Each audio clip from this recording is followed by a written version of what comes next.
আর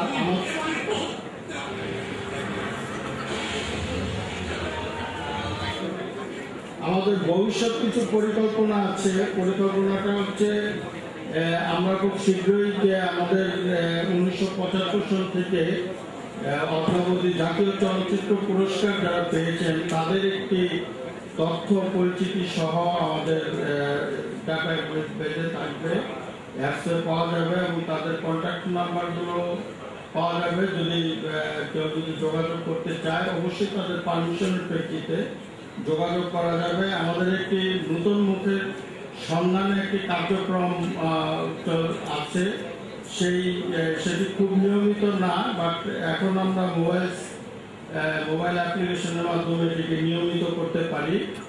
আর জাতীয় আমাদের যে সমস্ত সিনেমার তারকা আছেন যারা, তাদের সাথে আমাদের একটা নিয়মিত সাক্ষাৎকারের ব্যবস্থা করতে পারি, যেখান থেকে বিভিন্ন জায়গা থেকে এই তারকাদের সাথে কথা বলতে পারে এবং সেটা লাইভ স্ট্রিমিং করে আমরা সবার কাছে পৌঁছে দিতে পারি। এই অ্যাপ্লিকেশনগুলো আমরা ভবিষ্যতে আশা করছি যুক্ত করতে পারবো। প্লাস আমরা কিছু নাম বা কালজয়ী কিছু চলচ্চিত্র আছে যেগুলো আমরা সাধারণত পাই না, এই চলচ্চিত্রগুলো আমরা এখানে অ্যাপ্লিকেশনে রাখবো, যাতে যে কেউ ইচ্ছা করলে চলচ্চিত্রগুলো দেখতে পারে।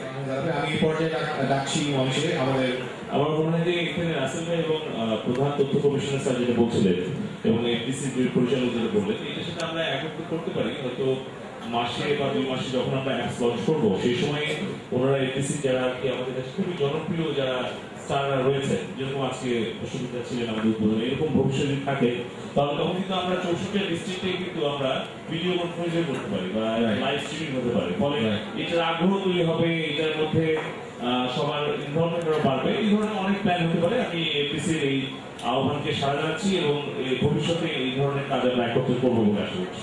অবশ্যই অবশ্যই ধন্যবাদ। আমি এই পর্যায়ে ডাকছি ঢাকা চিড়িয়াখানা প্রধান কিউরেটর ডক্টর ইনায়েত হোসেন, ঢাকা চিড়িয়াখানা।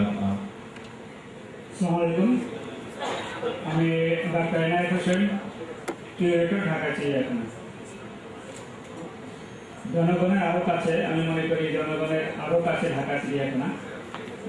আজকে যে অ্যাপ্লিকেশন মোবাইলে পাওয়া যাবে, এই অ্যাপ্লিকেশনের মাধ্যমে ঢাকা চিড়িয়াখানা জনগণের অত্যন্ত কাছে হবে বলে আমার বিশ্বাস এবং অত্যন্ত সুন্দর উদ্যোগ এবং খুব ভালো উদ্যোগ। আমরা এই ব্যাপারে অত্যন্ত আপ্লুত যে বাংলাদেশের যে সাধারণ জনগণ চিড়িয়াখানায় আসে, সেই সাধারণ জনগণ তারা ঘরে বসেই এই অ্যাপ্লিকেশনটি ব্যবহার করে ঢাকা চিড়িয়াখানা আমাদের বাংলাদেশের একটি প্রধান চিড়িয়াখানা এবং সবচেয়ে বড় চিড়িয়াখানা, জাতীয় চিড়িয়াখানা, যেখানে এই চিড়িয়াখানায় কী আছে, কী ধরনের প্রাণী আছে, সেই প্রাণীগুলি দেখতে কীরকম, এগুলি তারা ঘরে বসে মোবাইলের এই অ্যাপ্লিকেশনটি ইউজ করে ব্যবহার করে তারা এটা জানতে পারবেন। এই অ্যাপ্লিকেশনে আরও আছে যে আমাদের চিড়িয়াখানা কোথায় অবস্থিত, চিড়িয়াখানার যোগাযোগের ঠিকানা, চিড়িয়াখানার বিভিন্ন কর্মকর্তা তাদের ফোন নম্বর ইত্যাদি এই চিড়িয়াখানায় তারা দেখতে পারবেন এবং এই অ্যাপ্লিকেশনে দেখতে পারবেন। তারপরে এই চিড়িয়াখানার প্রবেশ মূল্য কত, এখানে আরও কী কী পাওয়া যায়। আমাদের এখানে চিড়িয়াখানায় আমাদের বিশাল একটা 2টা হ্রদ আছে, সেখানে আমাদের অ্যাঙ্গলিং হয়, তার মূল্য কত, এই ধরনের বিভিন্ন বিষয়ে তারা জানতে পারবেন।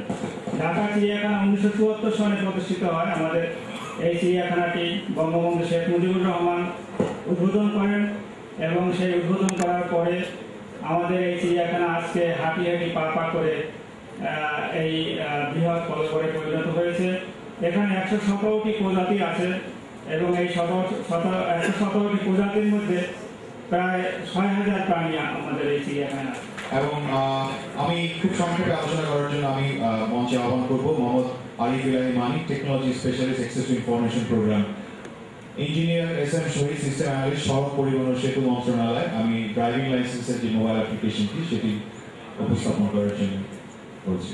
এবং ড্রাইভিং লাইসেন্স নিয়ে আসলে আমাদের আসসালামু আলাইকুম, আমি সড়ক পরিবহন ও মহাসড়ক বিভাগের সিস্টেম অ্যানালিস্ট এস.এম. শহীদ। আমি আসলে ড্রাইভিং লাইসেন্স সম্পর্কে যে অ্যাপ্লিকেশন সম্পর্কে বলতে আসছি, এটা আমাদের অধীনস্থ কর্তৃপক্ষ বিআরটিএ অ্যাডমিনিস্ট্রেশনে আছে। বিআরটিএ আপনারা জানেন, বিআরটিএ বর্তমানে অলমোস্ট অটোমেটেড। আমরা এখন আসলে অনলাইন ব্যবস্থাপনার মধ্যে এবং total decision making process, BRTA গাড়ি রেজিস্ট্রেশন দেওয়া, ড্রাইভিং লাইসেন্স প্রদান করা, এই প্রক্রিয়াগুলোর টোটাল ডিসিশন মেকিং এখন আর ম্যানুয়াল কোনো ফাইলে হয় না। এবং এটা দেশব্যাপী, শুধুমাত্র ঢাকা না, এটা দেশব্যাপী 64 ডিস্ট্রিক্টের সকল গাড়ি রেজিস্ট্রেশন এবং ড্রাইভিং লাইসেন্স প্রদান করা হয়। এবং এই ডিসিশন মেকিং প্রসেসটা টোটালি হয় অনলাইন ভিত্তিক সফটওয়্যারের মাধ্যমে। এবং আমাদের এটা একটা বিশাল ডাটাবেজ আছে। এখন আমাদের গ্রাউন্ড ওয়ার্ক হয়ে গেছে। এখন আসলে আমরা অনলাইন থেকে এখন মোবাইল অ্যাপ্লিকেশনে ট্রান্সফার হওয়ার প্রক্রিয়ায় আছি। সরকারের যে পরিকল্পনা, সেবা এখন মানুষের হাতে নিয়ে যাওয়া, এবং সেই প্রক্রিয়ার মধ্যে আমাদের অনেক পরিকল্পনা আছে এই মোবাইল অ্যাপ্লিকেশন নিয়ে। বর্তমানে এই মোবাইল অ্যাপ্লিকেশনে শুধুমাত্র আমরা যেই তথ্যগুলো মানুষ প্রতিনিয়ত আশা করে জানতে, খুব সহজে যাতে তথ্যগুলো এখান থেকে পেতে পারে, সেই সুবিধাটাই এখানে দেয়া আছে। এখান থেকে আমার মোবাইলে অলরেডি আমি অ্যাপ্লিকেশনটা আমি ইনস্টল করেছি। আমি সেখান থেকে বলছি, এখান থেকে জানা যাবে যে ট্রাফিক সাইনগুলো কি, কোন সাইনগুলো কি মিন করে, সেই তথ্যগুলো ছবি সহ জানা যাবে। তারপরে জানা যাবে ড্রাইভিং লাইসেন্স প্রাপ্তির যে আবেদনের যে প্রক্রিয়া, সেই প্রক্রিয়াটা কি তথ্য প্রয়োজন, কি কাগজ এটার সঙ্গে সংযুক্ত করতে হয়, এবং সেই কাগজগুলো এখান থেকে আবার ডাউনলোডও করা যাবে ফর্ম ডাউনলোড অপশন থেকে। তারপরে গাড়ির রেজিস্ট্রেশন করার যে প্রক্রিয়া, সেই প্রক্রিয়াটা এখান থেকে জানা যাবে। যে ব্যাংকগুলো বর্তমানে অনলাইনে পেমেন্ট দিচ্ছে, এবং আপনারা জেনে খুশি হবেন যে বর্তমানে কিন্তু ডেবিট কার্ড এবং ক্রেডিট কার্ড দিয়েও পেমেন্ট দেওয়া যাচ্ছে, এবং সেই পেমেন্টটা মোবাইলে নিয়ে আসা চেষ্টা করা হবে এই অ্যাপ্লিকেশনের মাধ্যমে, যাতে মোবাইল থেকেও এই পেমেন্টগুলো দেওয়া যায়। এবং আরেকটা সুবিধা যেটা আছে, যে ফিটা আমরা এখন জমা দিচ্ছি, সেই ফিটা এই অ্যাপ্লিকেশনের মাধ্যমে ভেরিফাই করা যাবে।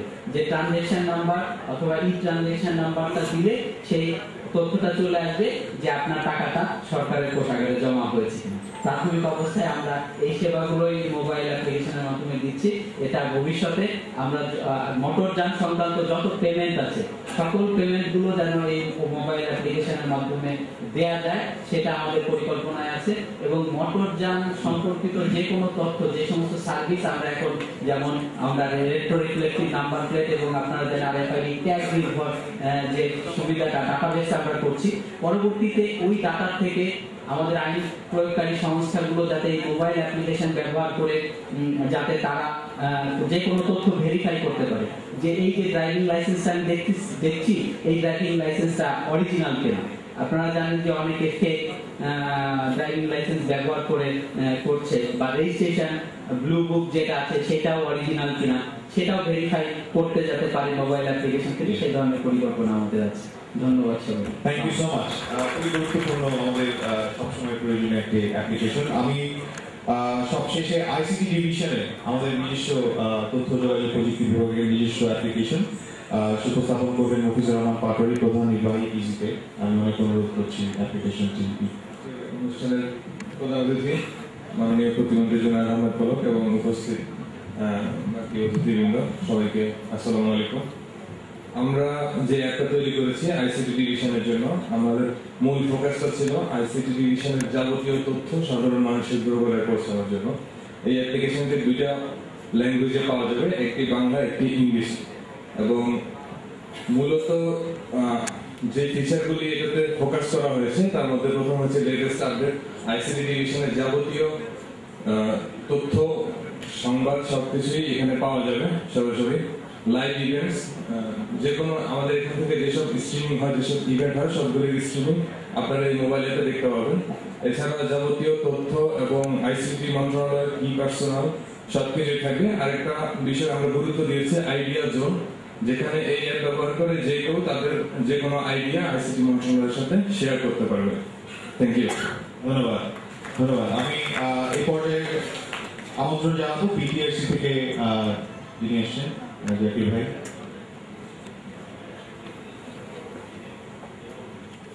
সম্মানিত প্রধান অতিথি, বিশেষ অতিথি এবং সরকারের বিভিন্ন অর্গান থেকে আসা সকল কর্মকর্তাবৃন্দ এবং আমার সহকর্মীবৃন্দ, সবাইকে আমার পক্ষ থেকে এবং বিটিআরসির পক্ষ থেকে আন্তরিক শুভেচ্ছা।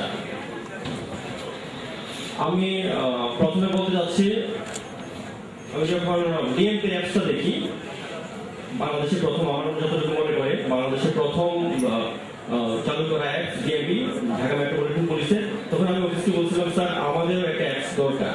তখনই আইসিটি ডিভিশনকে আমার পক্ষ থেকে আন্তরিক ধন্যবাদ যে ওরা এগিয়ে আসছে আমাদের এই অ্যাপসটা করার জন্য। আমরা বাংলাদেশের মানুষকে একটা ফ্রেমওয়ার্কের মধ্যে নিয়ে আসার জন্য, টেলিকমের প্রতি মানুষের একটা আলাদা চাহিদা থাকে, ওই চাহিদার প্রেক্ষিতে আমরা চাচ্ছি মানুষজন অ্যাপসের মাধ্যমে, এখন বর্তমানে যেরকম নিউজটাকে একটা এন্টারটেইনমেন্ট মনে করা হয়, এন্টারটেইনমেন্ট অ্যাপসটাকে এবং বিটিআরসির অ্যাপস এবং আদার্স সরকারি অ্যাপসগুলোকে সেরকম একটা বিনোদন হিসাবে মানুষ ইউজ করবে। এই জন্য আমাদের ছোট একটা প্রয়াস, আমরা যা স্টার্ট করলাম আমাদের অ্যাপসটাতে আমরা অল্প কিছু ইনফরমেশন দিয়ে শুরু করছি এবং আমাদের সবচেয়ে বড় জিনিসটা হচ্ছে আমরা অ্যাপ্লিকেশন প্রোগ্রামিং ইন্টারফেস, যেটা এপিআইটা আমরা লঞ্চ করতেছি। আমরা আমাদের ওয়েবসাইটে যা আসবে ওই এপিআই থেকে আমরা সরাসরি ওয়েবসাইট থেকে আমরা অ্যাপসের মাধ্যমে ওটা নিতে পারবো। আমাদের বর্তমান যে যেগুলো আছে এখানে কন্টেন্টগুলো, ওখানে আমাদের বিটিআরসি ইনফরমেশন আছে, টোটাল ইনফরমেশন, ডিপার্টমেন্টগুলোর ইনফরমেশন ওখানে আছে, তারপরে আছে আমাদের স্ট্যাটিস্টিক্স আছে, আমাদের কি পরিমাণ এখন কত সংখ্যক মোবাইল ইউজার আছে, আমাদের ইন্টারনেট ইউজার কত পার্সেন্ট আছেন, টোটাল আমাদের বিভিন্ন মাসিক ইউজারদের তালিকা দেওয়া আছে, পিএসটি ইউজার আছেন এবং আমাদের আদার্স যে আমাদের আরো যে লাইসেন্সিরা আছেন ওনাদের ইনফরমেশনটা আমরা অ্যাড করবো আস্তে আস্তে। ওখানে আমাদের সার্ভিসগুলোর একটা অপশন দেওয়া আছে, ওখানে আমাদের বিভিন্ন ডিপার্টমেন্টের যে সার্ভিসগুলো দেওয়া আছে, আমাদের systems and services, spectrum division, engineering operation, ওখানকার ধাপে ধাপে আমরা এগুলো দিয়ে রাখছি। ওখানে আমাদের বিভিন্ন টেরিফ অ্যাপ্রুভালের ব্যাপারগুলো সন্নিবেশিত আছে। ইঞ্জিনিয়ারিং অপারেশনের সাথে আমাদের অ্যাড থাকবে, আমাদের ইউআইপি অপারেশন রিলেটেড কিছু ইনফরমেশন থাকবে ওখানে। স্পেকট্রাম রিলেটেড ইস্যুগুলোর ক্ষেত্রে আমরা যেটা করছি, ওখানে আমরা ব্যান্ডউইথের প্রাইসিং এর ব্যাপার, যখন সময় প্রাইসটা কমে, আমি ইনফরমেশনগুলো অ্যাড করার চেষ্টা আমাদের রয়েছে মাথায়। আমাদের লিগ্যাল লাইসেন্সিং বিষয়ে একটা অপশন আছে, ওখানে আমাদের বিভিন্ন সময় বিভিন্ন লাইসেন্সিং এর আমাদের গাইডলাইন চেঞ্জ হয়, বিভিন্ন ধারা চেঞ্জ হয়, আমরা ওগুলো প্রতিনিয়ত দিয়ে দিচ্ছি, আপডেট করতেছি সবাইকে। এটা আমাদের লাইসেন্সিং ডিভিশনের ইয়েটা। তারপর হচ্ছে আমাদের একটা অপশন রাখছি আমরা ওখানে মিডিয়া অপশনটাতে, ওখানে আমাদের অ্যানুয়াল রিপোর্টটা প্রতি বছরের বিটিআরসি, আমরা লেটেস্ট যে অ্যানুয়াল রিপোর্টগুলো আমাদের আছে, ওখানে আমাদের হিউজ ইনফরমেশন আছে, ওখান থেকে আপনারা ইনফরমেশন নিতে পারবেন।